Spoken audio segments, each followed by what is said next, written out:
வணக்கம். நாட்டையே பெரும் அதிர்ச்சிக்குள்ளாக்கிய பகல்காம் தாக்குதலுக்கு பிறகு பிரதமர் நரேந்திர மோடி சவுதி அரேபியா பயணத்தை பாதையிலேயே நிறுத்தி வைத்து தாயகம் திரும்பியுள்ளார். இந்நிலையில் பிரதமர் தலைமையில் உயர்மட்ட பாதுகாப்பு ஆலோசனை கூட்டம் நடைபெற்றுள்ளது. பிரதமர் நரேந்திர மோடி சவுதி அரேபியாவில் இருந்து இன்றிரவு வருவதாக இருந்த நிலையில் நேற்று நடந்த தீவிரவாத தாக்குதலுக்கு பிறகு அவரது பயண திட்டங்கள் மாற்றப்பட்டுள்ளன. நேற்றிரவு நடக்கவிருந்த விருந்து மற்றும் பிற நிகழ்ச்சிகள் ரத்து செய்யப்பட்டுள்ளன. பிரதமர் உடனடியாக ஜெத்தாவில் இருந்து புறப்பட்டு இன்று காலை டெல்லி வந்தடைந்துள்ளார். டெல்லி விமான நிலையத்திலேயே பிரதமர் நரேந்திர மோடியை தேசிய பாதுகாப்பு ஆலோசகர் அஜித் தோவல் மற்றும் வெளியுறவு அமைச்சர் ஜெய்சங்கர் ஆகியோர் வரவேற்றுள்ளார்கள். உடனடியாக தற்போதைய நிலைமை குறித்து ஆலோசனை நடத்தப்பட்டுள்ளது. அந்த கூட்டத்தில் வெளியுறவு செயலாளர் விக்ரம் மிஸ்ரியும் கலந்து கொண்டுள்ளார்.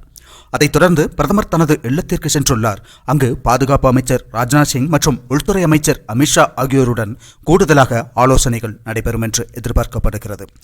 நிதியமைச்சர் நிர்மலா சீதாராமன் அமெரிக்க பயணத்தை ரத்து செய்துவிட்டு டெல்லி திரும்புகிறார். அவரும் வந்தவுடன் பாதுகாப்பு அமைச்சரவை கூட்டத்தில் கலந்து கொள்வார். அந்த கூட்டத்தில் தீவிரவாதிகளை விரைவாக கண்டுபிடிப்பது, காஷ்மீரில் பாதுகாப்பை அதிகரிப்பது மற்றும் இதுபோன்ற தாக்குதல்கள் மீண்டும் நடக்காது என்பதை உறுதி செய்வது போன்ற விஷயங்கள் பேசப்படும். பிரதமர் நரேந்திர மோடி அதற்கான கடுமையான நடவடிக்கைகளை எடுக்க உத்தரவிட்டுள்ளார். அந்த தாக்குதலுக்கு பின்னில் பாகிஸ்தானுக்கு தொடர்பு இருக்கும் என்று சந்தேகிக்கப்படுகிறது. பாகிஸ்தானுக்கு தொடர்பு இல்லாமல் இருந்தால்தான் அதிசயம்.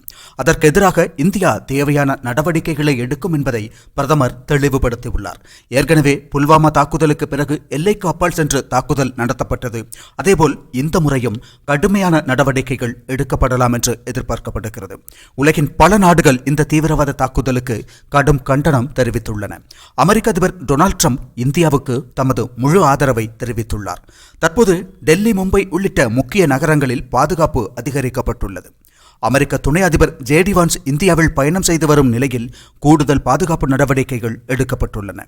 இன்று நாள் முழுவதும் பிரதமர் மற்றும் முக்கிய அமைச்சர்கள், பாதுகாப்பு அதிகாரிகள், இராணுவ தலைவர்கள் உள்ளிட்டோருடன் தொடர்ச்சியான ஆலோசனைகள் நடைபெறும். இறுதியாக என்ன நடவடிக்கைகள் எடுக்கப்பட வேண்டும் என்பதை அந்த கூட்டங்களின் மூலம் முடிவு செய்யப்படும் என்று கூறப்படுகிறது. பெயரை கேட்டு, அடையாளத்தை கேட்டு, அடையாள அட்டைகளை கேட்டு, ஆணுறுப்பை காண்பிக்க சொல்லி குறிப்பிட்ட மதத்தைச் சேர்ந்தவர்கள் அல்லாதோரை கொன்று குவித்துள்ள அந்த மாக்களை, இழிபிறவிகளை, ஈனப்பிறவிகளை, அக்ஷிணைகளை தக்க தண்டனை கொடுத்து தண்டிக்க வேண்டும் என்பதில் மாற்று கருத்தில்லை. அந்த கேவல பிறவிகளுக்கு பின்னிலிருந்து இயக்கியது யாராக இருந்தாலும் அவர்களும் பொசுக்கப்பட வேண்டியவர்கள் என்பதில் மாற்று கருத்தில்லை. அந்த கேவல பிறவிகளுக்கு, ஈனப்பிறவிகளுக்கு, இழிப்பிறவிகளுக்கு இந்தியாவிற்குள்ளே இருந்து யாரேனும் உதவி செய்திருந்தால் அவர்களும் தீர்த்து கட்டப்பட வேண்டியவர்கள் என்பதில் எந்த மாற்று கருத்தும் இல்லை. இதுவரை இந்தியாதான் எதிரி என்று சொல்லி வந்த அந்த மனிதகுல விரோதிகள் இப்போது குறிப்பிட்ட மதம் எதிரி என்று சொல்லத் தொடங்கியுள்ளார்கள்.